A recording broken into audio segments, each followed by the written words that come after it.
Azerbaijan और Armenia के बीच युद्ध जारी है और तुर्की अजरबैजान को लगातार मदद पहुंचा रहा है। जिस तरह से आज स्थिति बन चुकी है उसे देखते हुए विश्व युद्ध के आसार दिखाई दे रहे हैं, जिसमें तुर्की की भूमिका उसी प्रकार की होगी जिस प्रकार पिछले दोनों विश्व युद्ध में जर्मनी ने निभाई थी। तुर्की न सिर्फ देशों को उकसा रहा है बल्कि आग में घी डालने का भी काम कर रहा है। तुर्की प्रशासन ने इसी मंगलवार को कहा था कि वह अजरबैजान को नागोर्नो काराबाख को वापस लेने में पूरी तरह से मदद करेगा। तुर्की का इस तरह से अपने पड़ोसी के पक्ष में आ जाने से फ्रांस तुरंत एक्टिव हो गया और वह भी तुर्की के बढ़ते कदमों को रोकने के लिए आर्मेनिया के पक्ष में उतर आया। इमैनुअल मैक्रोन ने अपने लाटविया यात्रा के दौरान संवाददाताओं से कहा, मैंने तुर्की के उन राजनीतिक बयानों पर गौर किया है जो मुझे लगता है कि बेहद लापरवाह और खतरनाक है। उन्होंने कहा, फ्रांस तुर्की द्वारा की गई उन टिप्पणियों के बारे में चिंतित है जिसमें अजरबैजान को उत्तरी काराबाख पर अधिकार करने का समर्थन किया गया है। यह स्वीकार्य नहीं है। आर्मेनिया को समर्थन देते हुए इमैनुअल मैक्रोन ने कहा कि मैं आर्मेनिया और आर्मेनियाई लोगों से कहता हूं,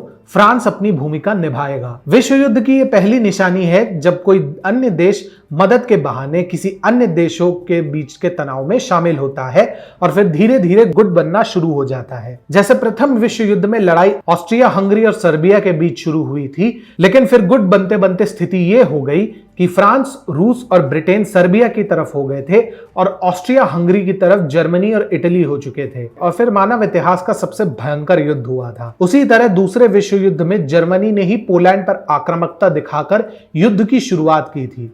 उसी प्रकार आज एक तरह तुर्की अजरबैजान और आर्मेनिया के बीच युद्ध में टांग अड़ा रहा है तो दूसरी तरफ ग्रीस पर आक्रामकता भी दिखा रहा है। अमेरिका, फ्रांस तथा रूस के कहने के बावजूद तुर्की भड़काने का एक भी मौका नहीं छोड़ रहा है। सिर्फ यही एक मौका नहीं है जब तुर्की ने विश्व की महाशक्तियों को चुनौती देते हुए इस प्रकार के उकसाने वाले कदम उठाए हों। तुर्की ने कुछ ही दिनों पूर्व ऊर्जा संपन्न पूर्वी भूमध्य सागर के साथ साथ ग्रीस के विरुद्ध भी आक्रामकता दिखाई थी। इससे पहले जब तुर्की ओरुक रईस नामक एक भूकंपीय सर्वेक्षण पोत को यूनानी समुद्र क्षेत्र में भेजकर ग्रीस को धमकाने की कोशिश कर रहा था, तब फ्रांस ने इसे गंभीरता से लिया और ग्रीस को सैन्य सहायता प्रदान करनी शुरू कर दी थी। स्थिति इतनी तेजी से बढ़ी कि अंकारा को विवादित पानी से अपने पोत को वापस लेना पड़ा था। एक बार फिर से अजरबैजान और आर्मेनिया के मुद्दे पर फ्रांस और तुर्की आमने सामने है। यहाँ ध्यान देने वाली बात यह है कि ये दोनों देश नेटो के सदस्य हैं और दोनों ही एक दूसरे के विरुद्ध उतर चुके हैं। ऐसे में युद्ध होना लगभग तय दिखाई दे रहा है। ऐसे में देखा जाए तो तुर्की अब दो ताकतवर देशों के बीच फंस चुका है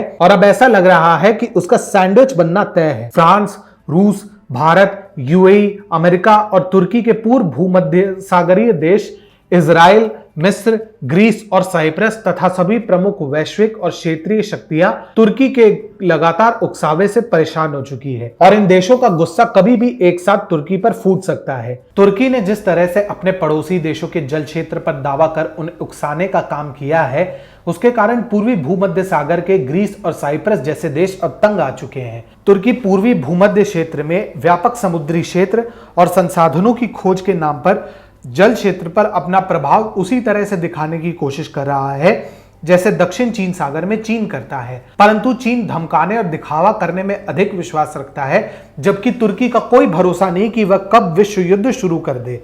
तुर्की से सिर्फ पश्चिमी देशों को ही नहीं बल्कि मुस्लिम देशों को भी खतरा पैदा हुआ है। इसी खतरे को देखते हुए संयुक्त अरब अमीरात ने मुकाबला करने के लिए कुछ प्रारंभिक कदम भी उठाए हैं। रिपोर्ट के अनुसार यूएई वायुसेना अपने 4 F-16 युद्धक विमानों को हेलेनिक एयरफोर्स के साथ संयुक्त प्रशिक्षण के लिए ग्रीक द्वीप क्रीट में भेजी थी। यही नहीं, यहूदी देश इजराइल भी तुर्की को अपना सबसे बड़ा खतरा मान चुका है। इजराइल साइप्रस से ग्रीस और यूरोप के माध्यम से गैस स्थानांतरित करने वाली पाइपलाइन डील ईस्ट मेड में एक प्रमुख भागीदार है। 1900 किलोमीटर लंबी ये गैस पाइपलाइन परियोजना यूरोप को पूर्वी मध्य सागरीय बेसिन गैस क्षेत्रों से जोड़ती है और इसे तुर्की के बढ़ते विस्तारवाद से स्पष्ट खतरा है। इजराइल तुर्की को निपटाने के लिए अब पहले से अधिक तैयार है क्योंकि इस देश की खुफिया एजेंसी मोसाद अब अंकारा को सबसे बड़ा सुरक्षा खतरा मान चुकी है, न कि ईरान को। इसके अलावा दोनों देशों के बीच संबंधों में भी खटास आ गई है क्योंकि अर्दोगन अल अक्सा मस्जिद को यहूदी देश इजराइल से आजाद कराना चाहता है, जो कि यहूदियों और मुसलमानों दोनों के लिए एक पवित्र स्थल है। इसके अलावा एर्दोगन फिलिस्तीन में हमास जैसे आतंकवादी संगठनों का भी समर्थन करते हैं जो इजराइल को पसंद नहीं है। जिस तरह से पाकिस्तान का इस्तेमाल भारत को व्यस्त रखने में चीन और तुर्की जैसे देश करते हैं, वैसे ही इजराइल को व्यस्त रखने के लिए तुर्की फिलिस्तीन की मदद कर रहा है। कुछ दिनों पहले तुर्की ने हमास के 2 नेताओं की मेजबानी भी की थी। ये उकसाने वाला कदम नहीं कहेंगे तो क्या कहेंगे। तुर्की के कारनामों को देखते हुए अब तो अमेरिका भी पूर्वी भूमध्य सागर में चल रहे इस विवाद में कूदता दिख रहा है।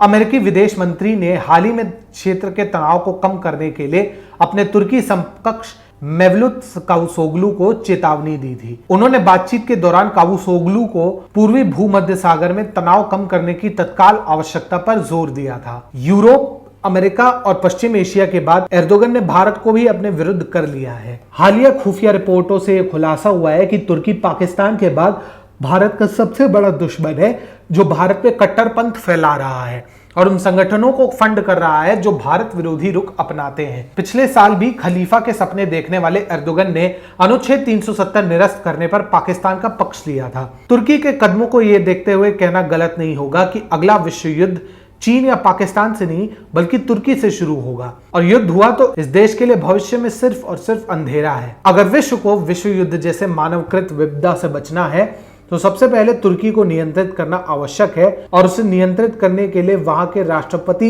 एर्दोगन को हटाना अति आवश्यक है। अगर उन्हें नहीं हटाया गया तो विश्व को युद्ध के गर्त में जाने से कोई नहीं रोक सकता।